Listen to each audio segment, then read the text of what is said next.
Assalamualaikum warahmatullahi wabarakatuh, mga kapatid.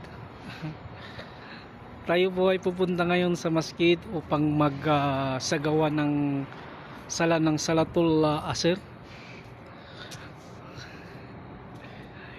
Inshallah ay tanggapin na Allah subhanahu wa ta'ala ang ating mabubuting gawain at patawarin niya ang ating mga masasamang gawain.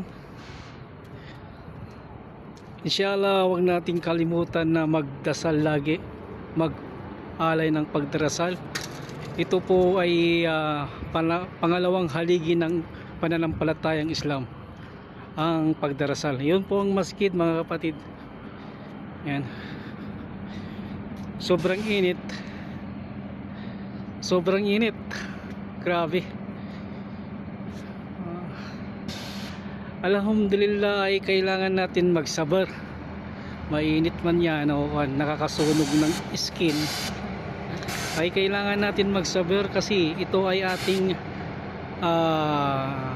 obligado para sa isang Muslim na katulad ko ang mag-alay ng pagdarasal, magsala.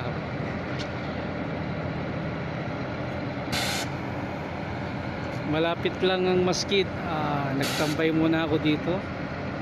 Alhamdulillah ay inshallah ay gabayan pa na Allah ang aking puso sa pagkahilig sa pagdarasal papunta sa masjid, sa pagmamahal na makapunta sa masjid upang mag-alay ng pagdarasal. Dahil kung makapasok ka sa masjid, mga kapatid, ay yun po ay peace. Yung isipan mo ay may kapayapaan, may peace of mind. Alhamdulillah ay inshallah ay masaya po tayong isang Muslim. Masaya po tayong tinanggap ang Islam dahil meron tayong pang-araw-araw na gawain. May schedule tayong pang-araw-araw ng gawain. Ang unang-unahang gawain ay Salatul Fajr, pagdarasal sa bukang liwayway bago lumabas ang araw. Ang pangalawang gawain naman na pagdarasal ay ang Salatul Duhur, ang pagdarasal sa katanghalian ng araw.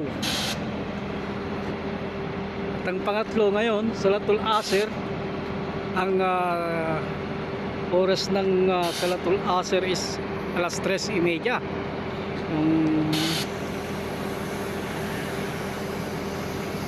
At ang pang-apat ay ang Salatul Maghrib.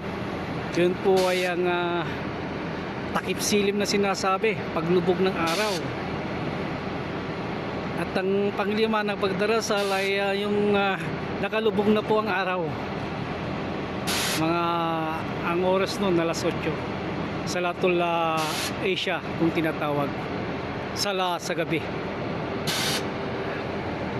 Alhamdulillah ay may sagawa natin itong araw-araw, mga kapatid, sa pananampalatayang Islam.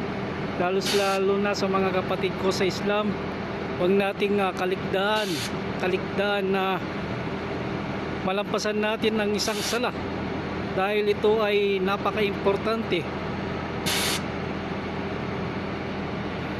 napakainam na gawain ng pagdarasal, ang pagkumpleto ng 5 beses maghapon ng pagdarasal, mga kapatid. Ayun po yung aming masjid. Ayan.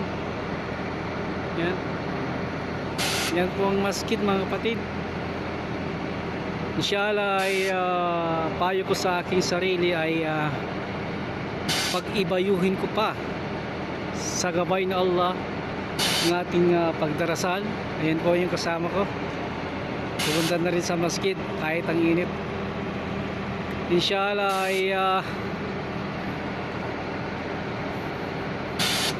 maging matatag sa pananampalatayang Islam at makayanan ng lahat ng pagsubok. Hinihikayat ko po ang mga kapatid kong mga Muslim na huwag kaligtaan ang pagdarasal, dahil ito ay pinaka-importante na gawain na pagsamba ang sala. Hanggang dito na lang po ako mga kapatid sa pananampalatayang Islam. Subhanallahumma wa bihamdika syadu an la ilaha illa anta astaghfiruka wa atubu alaik. Assalamualaikum warahmatullahi wabarakatuh.